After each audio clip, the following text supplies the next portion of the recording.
Assalamualaikum warahmatullahi wabarakatuh. Perkenalkan, nama saya Muhammad Fikri Fauzan, NIM 1812108. Saya dari kelas PIC semester 8.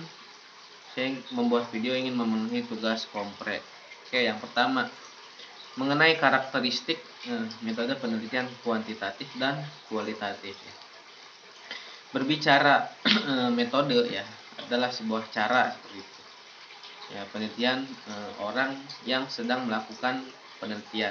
Nah, bisa diartikan metode penelitian adalah bagaimana cara kita mendapatkan data dan data itu dijadikan sebuah informasi, kemudian bisa dikembangkan, kemudian untuk dijadikan sebuah pencegahan masalah yang ada di dalam kehidupan manusia seperti itu. Nah, namun berbicara karakteristik itu ciri ataupun sifat-sifat yang khas dari metode penelitian tersebut. Karena saya mengambil dua metode penelitian kuantitatif dan kualitatif, sebutkan karakteristiknya, ciri-ciri yang mempunyai sifat khusus. Yang pertama itu yang pertama adalah dari desain metode kuantitatif. Dari desain sendiri, perbedaan ataupun yang ciri khasnya dari metode kuantitatif ini adalah spesifik, jelas, rinci ditentukan secara mantap sejak awal. Kemudian menjadi pegangan langkah demi langkah desain itu ya. Kemudian dari kualitatifnya, desain ini bersifat umum, fleksibel, artinya bisa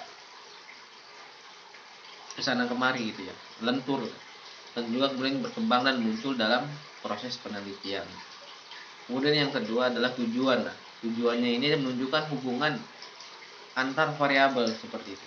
Kemudian tujuan dari kualitatif ini adalah menemukan pola hubungan yang bersifat interaktif, dan itu ada banyak lagi ya. Kemudian yang ketiga adalah teknik pengumpulan data ya. Teknik pengumpulan data ya dalam karakteristik kuantitatif ada kuesioner, ada observasi, wawancara dengan secara terstruktur. Kemudian teknik pengumpulan data metode kualitatif ialah dokumentasi ya, triangulasi dan juga participation observation in depth interview ya. Jadi menggunakan secara langsung seperti itu. Kemudian instrumen penelitian ya, instrumen ini adalah alat ukur ya, ataupun yang digunakan untuk penelitian ya, itu juga sebagai instrumen ya. Yang bersifat pada metode penelitian kuantitatif ini ada tes, angket, wawancara. Kemudian ada instrumen penelitian. Di kuali ialah peneliti sebagai instrumen ya, peneliti ini. Kemudian ada data. Data ini dalam datanya kuantitatif ya, bersifat hitung-hitungan, hasil pengukuran variabel yang dioperasikan dengan instrumen. Kemudian dalam data ya, pengumpulan datanya itu ya menggunakan kuantitatif ya. Kemudian hasil pengukuran variabelnya itu dioperasionalkan dengan instrumen. Kemudian karakteristik dari data kualitatif itu menggunakan deskriptif kualitatif pendekatan ya, dan juga dengan dokumen pribadi catatan gitu. Nah, sampelnya itu besar dalam karakteristik kuantitatif. Kalau dari kuali itu sampel atau sumber datanya kecil ya, tidak representatif. Kemudian analisis ya, analisis ini ya setelah selesai pengumpulan data gitu. Kalau dalam metode penelitian kuantitatif, kalau analisis ya terus menerus itu sejak awal sampai akhir penelitian seperti itu ya.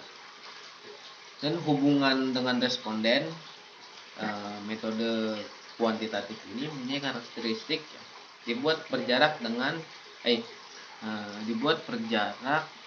bahkan sering tanpa kontak supaya lebih objektif seperti itu. Kemudian hubungan dengan responden dalam metode penelitian kualitatif ini empati gitu ya, akrab gitu, emosional gitu. supaya memperoleh pemahaman yang lebih dalam lagi seperti itu. Kemudian usulan desain ya, luas seperti dan rinci gitu. Literatur yang berhubungan dengan masalah dan variabel yang diteliti ini sangat sinkron gitu ya. Lebih spesifik dan lebih rinci lagi dalam karakteristik kuantitatif. Dan kemudian dalam kualitatif ini singkat ya. Namun singkat ini bersifat sementara gitu. Sementara, jadi tidak ada pegangan utama seperti itu. Kemudian dalam karakteristik metode penelitian kuantitatif, kapan sih ya, peneliti dianggap selesai? Ya setelah semua kegiatan yang direncanakan dapat diselesaikan seperti itu. Dan bagaimana kalau misalkan metode penelitian kualitatif? Setelah tidak ada data yang dianggap baru, ataupun sudah merasa bosan, sudah merasa jenuh seperti itu, dan itu bisa dianggap selesai. Namun percayaan terhadap hasil penelitian, ya, hasil itu kan sebuah kesimpulan yang sudah diteliti ya, pengujian validitas ya, dan reliabilitas instrumen itu dalam karakteristik kualitatif. Namun pada metode kuantitatif, kepercayaan terhadap hasil penelitian ini pengujian kredibilitas ya,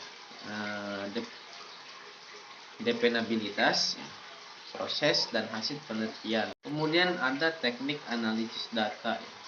Teknik itu kan sebuah cara ya, sebuah metode juga bagaimana data itu kan sebuah informasi, bagaimana kita mendapatkan data ya. Analisis itu ya.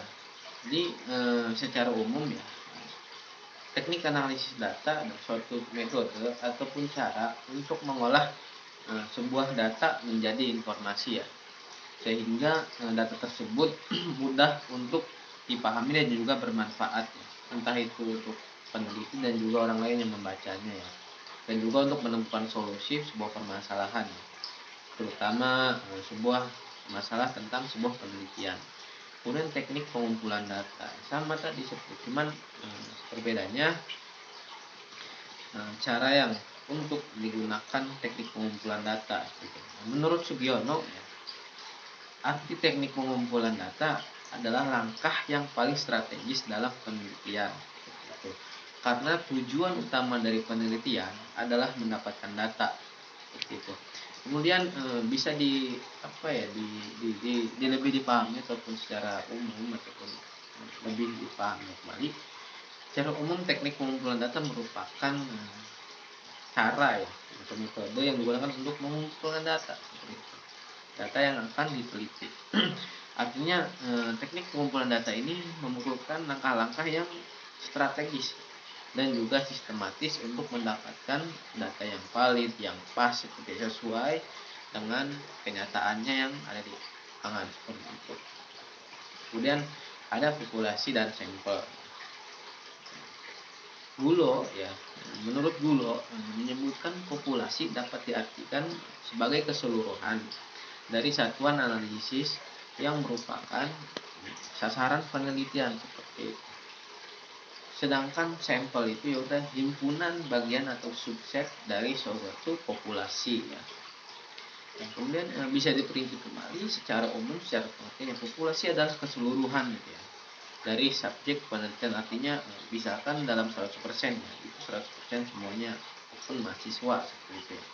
Sedangkan sampel sendiri adalah sebagian dari populasi tersebut gitu. Jadi diambil sebagian ataupun beberapa gitu ya. Nah, populasi juga merupakan seluruh subjek yang akan diteliti. Jadi kalau misalkan berbicara populasi dan sampel, populasi itu tetap secara keseluruhan. Namun sampel adalah bagian dari keseluruhan itu yang dijadikan sebagai objek penelitian. Nah, seperti itu. Juga variabel penelitian ini merupakan segala sesuatu yang telah ditetapkan untuk dipelajari, sehingga diperoleh informasi ini yang nantinya dapat ditarik kesimpulan. Nah, yang pertama tadi sudah saya sebutkan ya di sini, variabel independen. Nama variabel independen ini bebas ya, disebut sebagai variabel prediktor. Nah, variabel independen juga menjadi sebab atau berubahnya suatu variabel lain seperti itu ya. Kemudian ada variabel dependen. Jadi perhatikan di belakang, variabel dependen ada variabel yang dapat dipengaruhi atau menjadi akibat karena adanya variabel independen. Jenis variabel ini juga disebut dengan variabel output seperti itu. Kemudian ada variabel moderat. Variabel moderat merupakan yang faktornya ini dapat diukur seperti ya, dimanipulasi ataupun diada-ada atau dipilih peneliti untuk mengetahui apakah variabel tersebut mengubah ya hubungan antara variabel independen dan dependen seperti itu. Kemudian ada variabel intervening. Dalam bukunya cara mudah seperti yang memahami metode penelitian yang disusun oleh Imede Indra dan Ika Chaining-Room, variabel intervening merupakan variabel antara ya, atau penyela yang terletak di antara variabel independen dan independen dengan variabel dependen seperti ini. Menjadi hubungannya menjadi tidak langsung seperti itu. Kemudian ada variabel kontrol ya. Variabel kontrol ini definisikan sebagai variabel yang faktornya dikontrol oleh peneliti ya, untuk menetralisasikan pengaruhnya seperti itu. Kemudian ada hipotesis ya. Hipotesis itu apa ya? Pengertian hipotesis menurut Zygmunt mengatakan bahwa hipotesis adalah proposi atau dugaan yang belum terbukti seperti itu. Jadi hipotesis ini masih bersifat tentatif ya. Pernyataan hipotesis hanya menjelaskan fenomena dan kemungkinan jawaban atas pertanyaan penelitian seperti itu. Jawaban sesungguhnya didapatkan setelah penelitian dilakukan. Itu menurut Zygmunt. Dan yang bisa disederhanakan ya, hipotesis ini adalah sebuah dugaan ya, asumsi dari sebuah peneliti apakah seperti ini dan diteliti apakah hasil seperti ini dan hasilnya seperti itu ya. Asumsi dikatakan sebagai asumsi ya. Kemudian ada macam-macam hipotesis ya. Macam-macam hipotesis itu seperti yang di belakang ini ada hipotesis deskriptif, ada hipotesis komparatif, kemudian ada hipotesis asosiatif seperti itu. Kemudian hipotesis deskriptif hipotesis ini ya berisi dugaan sementara ya. Ada dugaan dari masalah deskriptif yang berhubungan dengan variabel tunggal seperti itu.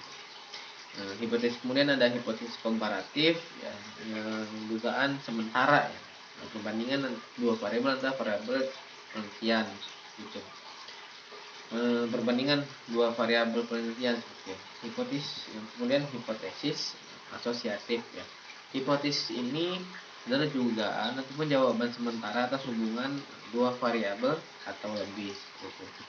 Kemudian ada yang disebut dalam penelitian ada PTK, penelitian tindak kelas.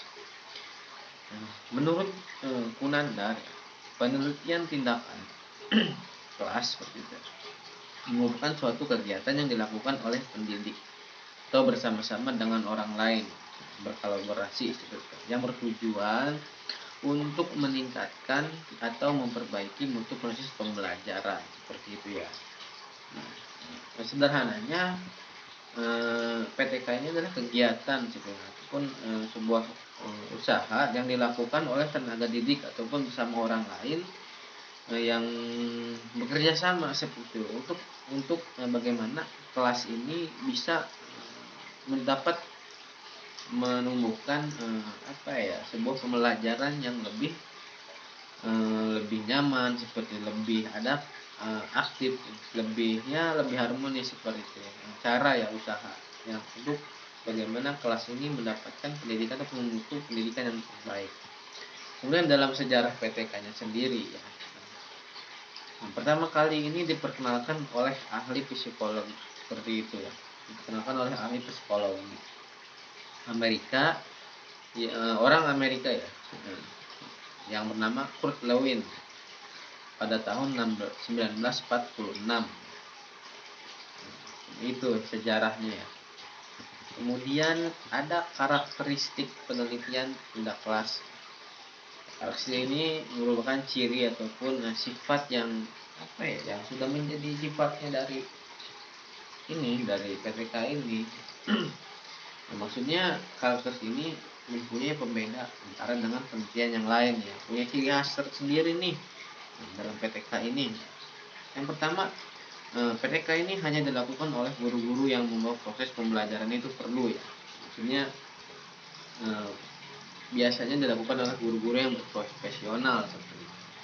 Karena guru yang berprofesional itu lebih memahami bagaimana cara mengajar, cara pembelajaran ini agar pembelajaran ini lebih nyaman dan siswanya ini lebih aktif ya.